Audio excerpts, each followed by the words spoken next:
Halo semuanya, perkenalkan nama saya Nuria Latifatul Zahra. Saya biasa dipanggil Zara. Saya adalah mahasiswi dari Universitas Islam Negeri Sunan Kalijaga, Yogyakarta. Dari Fakultas Ilmu Tarbiyah dan Keguruan, Program Studi Manajemen Pendidikan Islam, dan saat ini saya berada di semester 2. Bagi saya, menjadi mahasiswa bukan hanya tentang kita belajar di ruang kelas saja, tetapi lebih dari itu. Mahasiswa ini adalah tentang bagaimana kita dapat bertumbuh, dapat berpikir kritis, dan tentunya dapat memberikan kontribusi nyata bagi lingkungan dan sekitarnya. Pertama-tama saya akan menjawab pertanyaan nomor 1. Hal yang paling saya sukai dari Google bukan hanya tentang teknologinya, tetapi tentang bagaimana Google ini dapat memperdayakan manusia-manusia di sekitarnya. Seperti produk Google yang saya ketahui seperti Google Search, Google Doc, dan juga Google Drive bukan sekadar tools, tapi sebagai ruang belajar dan juga ruang kolaborasi bagi manusia dengan teknologi yang terbuka untuk siapa saja yang mau belajar di dalamnya. Sebagai mahasiswa yang aktif dalam bidang debat, organisasi, dan juga komunitas, saya terbiasa berada di lingkungan yang penuh ide dan juga diskusi. Namun saya juga melihat bahwa masih banyak teman-teman dan juga mahasiswa lainnya yang masih belum tahu bagaimana cara memanfaatkan teknologi secara maksimal. Menjadi Google Student Ambassador adalah cara terbaik bagi saya untuk menyalurkan antusiasme tersebut, karena saya ingin menjadi penghubung antara teknologi dengan manusia dan juga kawan-kawan mahasiswa lainnya. Saya ingin menghadirkan teknologi Google dengan cara yang lebih dekat, relevan, dan mudah dipahami. Untuk soal nomor 2, jika saya membuat acara Teach and Chill, saya akan merancang kegiatan bernama Google Blind Date, yaitu temukan solusi dari masalah nyata.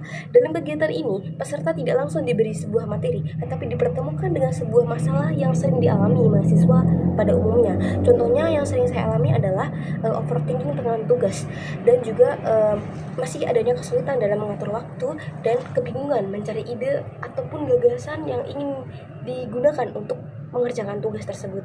Peserta kemudian diminta menyelesaikan masalah tersebut secara berkelompok dengan memanfaatkan teknologi seperti Google Search, karena kita nanti akan mencari referensi, dan juga ada Google Doc untuk brainstorming ya, dan juga ada Google Drive untuk berbagi hasil kerja tersebut. Yang membuat kegiatan ini menarik adalah peserta ini secara tidak langsung mereka ini mengerjakan belajar teknologi yang sedang untuk menyelesaikan masalah yang mereka hadapi sendiri dalam kesehariannya mereka itu.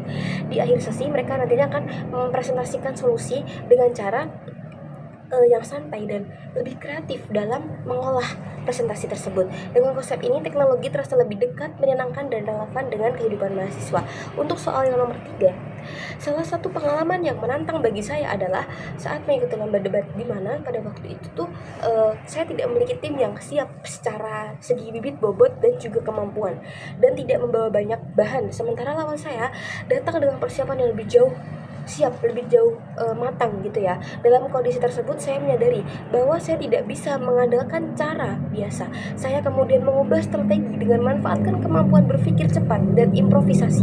Saya menggunakan Google Search untuk memahami lebih cepat ini tuh seperti apa, dan ini tuh lebih mudahnya dihafalnya menggunakan teknis seperti apa gitu. Hasilnya apa? Hasilnya saya berhasil melewati berbagai tahap hingga tingkat universitas tersebut saya meraih juara 3. Pengalaman ini mengajarkan saya bahwa berpikir out of the box adalah tentang berani keluar dari cara yang tidak biasa, terutama ketika keadaan tidak mendukung, serta mampu memanfaatkan teknologi sebagai alat untuk terus berkembang. Pertanyaan nomor 4, jika saya terpilih sebagai Google Student Ambassador, momen yang paling membuat saya bangga adalah selama dalam 3 bulan pertama, ketika saya melihat mahasiswa ini mulai merasa dekat dan terbantu dengan adanya teknologi yang saya salurkan tadi. Bukan hanya sekedar menggunakan, tetapi tentang bagaimana mereka ini benar-benar merasakan manfaatnya. Saya ingin membangun komunitas kecil yang aktif menggunakan Google Workspace dalam kegiatan akademik maupun organisasi, serta menghadirkan program seperti Teach and Chill yang santai namun berdampak. Sebagai mahasiswa yang juga aktif dalam public speaking dan pengembangan konten, saya ingin memperluas dampak ini dengan cara apa? Dengan cara seperti melalui media digital yang saat ini saya gunakan ini ya teman-teman. Dampak yang ingin saya ciptakan adalah membuat mahasiswa tidak hanya menjadi pengguna teknologi, tetapi juga menjadi individu yang lebih percaya diri, kolaboratif, dan mampu berkembang. Dan bantuan teknologi yang didapatkannya ini nantinya dapat memberikan manfaat kepada orang lain, seperti itu. Bagi saya itulah makna sebenarnya menjadi bagian dari Google Student Ambassador itu sendiri. Sekian dari saya, terima kasih.